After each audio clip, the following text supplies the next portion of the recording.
खुद को यूं खोकर जिंदगी को मायूस न कर, खुद को यूं खोकर जिंदगी को मायूस न कर। मंजिलें चारों ओर है, बस रास्ते की तलाश कर, बस रास्ते की तलाश कर। ये कहानी एक बाज के बच्चे की है जिसे हम ईगल कहते हैं। ईगल का बच्चा बचपन से ही कौओं के झुंड में पल रहा था। कौओं के बच्चों के साथ धीरे धीरे वयस्कता की ओर बढ़ रहा था, बड़ा हो रहा था। अब उन कौओं के साथ रह रहकर वो भी कौओं की तरह काव काव करता, कौओं की तरह उड़ता, कौओं की तरह पंख पसारता, कौओं की तरह किसी चीज को पकड़ता, चीर फाड़ करता, खाता। था तो वो बाज का बच्चा, लेकिन कौओं के साथ रह के वो भी कौओं जैसा बन गया था। ये सच्चाई है दोस्तों। आपकी संगत जो है ये असर दिखाती है। आपकी संगत बताती है कि आप क्या हो, आप किन के साथ रहते हो, कैसे रहते हो। अगर संगत अच्छी है तो परिणाम भी अच्छे होंगे, और संगत अगर बुरी है तो परिणाम बहुत ही संकटकारी होंगे। ये जो बाज का बच्चा था ये अपने वजूद को भूल गया था। अपने वजूद को जो भूल जाता है वो कभी इतिहास रच नहीं सकता, इतिहास बना नहीं सकता। ये इतिहास ने हमें सबक दिया है। एक दिन वह जंगल में भटक गया, अपने साथियों से छूट गया। वो कोशिश करता कि जाऊं, अपने साथियों से मिली, लेकिन साथियों से वो मिल नहीं पा रहा था। वहीं पर शाम हो गई, वहीं पर रात हो गई, और वहीं पर वो सो गया। और सवेरे जब उठा तो उसने अपने चारों ओर देखा। एक कोहरा सा छाया था। उस कोहरे में वो समझ नहीं पा रहा था कि कैसे करे, कहाँ जाए, कैसे अपने घोंसले में जाए, कैसे अपने परिवार में मिले। कोशिश तो कर रहा था लेकिन सफल नहीं हो रहा था। इतने में एक बाज पक्षी वहां पर आया, उसके पास आया और उसको पूछा, तुम्हारा नाम क्या है? उसने बताया, मैं कौवा। उसने कहा, यह कैसे संभव है? तुम बाज हो, बाज की तरह दिख रहे हो, कौवा की कह रहे हो? उसने कहा, महाशय ये बाज होता क्या है? मैं तो कौवा हूं।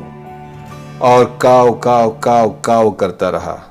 उस बाज पक्षी को उसकी हरकत पर बड़ा आश्चर्य हुआ।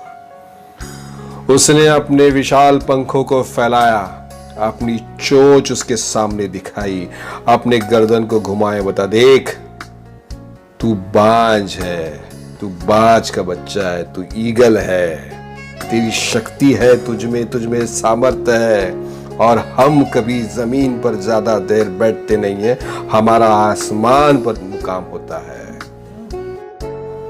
उसकी बातें सुनकर इस बाज के बच्चे में हलचल होने लगी। यह बाज का बच्चा सोचने लगा कि महाशय जो कह रहे हैं वो शायद सच है, क्योंकि मैं कुछ तो उनके जैसा दिख रहा हूं। मेरे पंख, मेरी चोंच, मेरी गर्दन, मेरे पंजे, सब कुछ तो इनके जैसे दिख रहे हैं।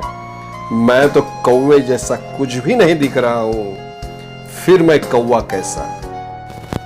उसने खुद का आत्म परीक्षण शुरू कर लिया। खुद को वो परखने लगा।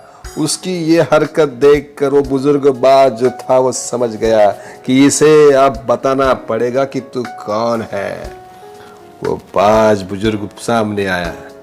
एक झटके में उसने अपने पंख से उस युवा बाज को ऐसा जोरदार झटका दिया कि जो युवा बाज था वो जाकर 3-4 फुट पीछे जाकर गिर गया और हल्का सा जख्मी हो गया। उसने कहा, उस बुजुर्ग बाज ने देखा, अपनी शक्ति को याद रखना।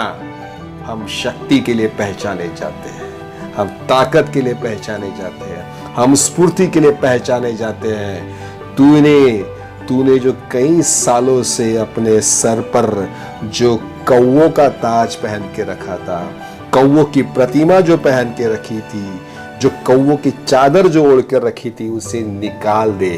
आज मैं तुझे बताता हूं कि हम कौन हैं, हम कहां से आते हैं, हम कैसे हैं। हम जब वयस्क हो जाते हैं तो हम 10 किलो के हो जाते हैं। ये देख मेरा पंजा, ये देख इसकी ताकत, ये देख कितने नुकीले हैं। मैं अपनी गर्दन जो है 90 डिग्री में घुमा सकता हूं।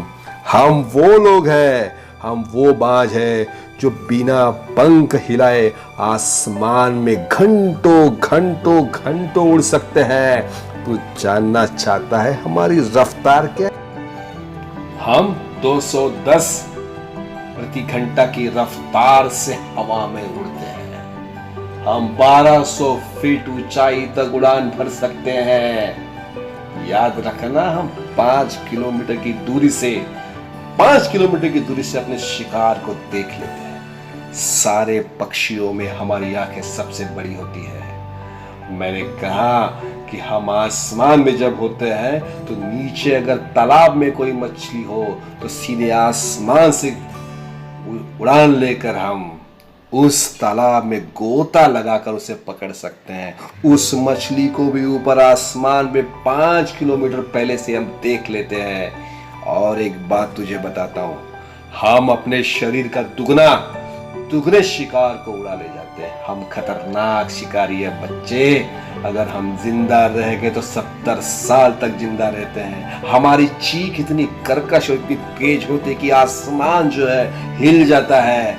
और तुझे एक बात बताता हूँ, जरा ध्यान रखना, यूएई नाम का देश है, वहां के हम राष्ट्रीय प्राणी हैं। अरब लोग हमें बड़े सम्मान के साथ पालते हैं। अब तुझे समझ में आया? उनकी ये बात सुनकर उस बाज के बच्चे में हरकत आ गई। उसने भी अपने पंख फैलाए, अपने आत्मसम्मान को, आत्मविश्वास को बढ़ाया। एक कदम पीछे गया, फिर एक कदम पीछे गया और धीरे धीरे उसने जोर से जो उड़ान भरी, इतनी विशाल उसकी उड़ान थी कि वो सीधे आसमान में गया। और आसमान पे जाकर उसने जो अपने पंख फैलाए, पंख फैलाने के बाद उसे उस बुजुर्ग बाज की सारी बातें याद आ गई कि वो क्या है। वो शुक्रगुजार हो गया उस बुजुर्ग कि उसे अस्तित्व का पता चल गया। दोस्तों, आसमान चाहे किसी के भी अधीन हो, जिसमें क्षमता है वह उड़कर रहेगा। तुम में क्षमता है, शिव क्षमताओं को तुमने जाना नहीं है। इस बाज के पक्षी की तरह भारत के युवाओं की अवस्था हो गई है। असंख्य क्वालिटी और गुणवत्ता से संपन्न हमारा युवा पीछे है। तो तुम्हें मार्गदर्शक की जरूरत है, उस युवा बाज की मार्गदर्शक की तरह। अब हम एक अभियान लेकर आए हैं कि तुम्हें भी उस ऊंचे आसमान पे हम उड़ाना चाहते हैं। आइए शामिल हो जाइए, अपनी क्षमता को पहचानिए। आप में वो आत्मबल है, आप में वो सारी चीजें हैं जो एक महान व्यक्ति में होती है, एक सफल व्यक्ति में होती है, एक कामयाब व्यक्ति में होती है। एक बार सिर्फ आपको पंख फैलाने हैं और इस नीले आसमान में उड़ने की कोशिश करनी है, उड़ान लेने की कोशिश करनी है। मैं दावे के साथ कह सकता हूं, ये उड़ान सफल होगी। धन्यवाद।